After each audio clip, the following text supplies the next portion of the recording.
వారికి భయపడకుము, నిన్ను విడిపించుటకు నేను నీకు తోడై ఉన్నాను. ఇదే యెహోవా వాక్కు. యిర్మీయా 1వ అధ్యాయము 8వ వచనము.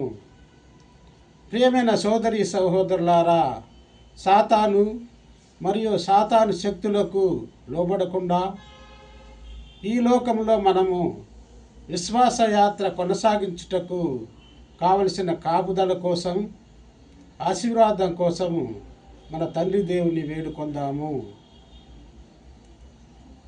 ప్రియ పరలోక తండ్రి, మీకే స్తుతి స్తోత్రములు. ప్రభువా, మేము సాతాను శక్తులకు లోబడకుండా ఈ లోక ఆశలకు గురి అయి ఆత్మీయ యుద్ధములు ఓడిపోకుండా మమ్ము కాపాడమని, మీ ఆశీర్వాదాలు మాకు దయచేయమని వేడుకొనుచున్నాము. ఆమెన్.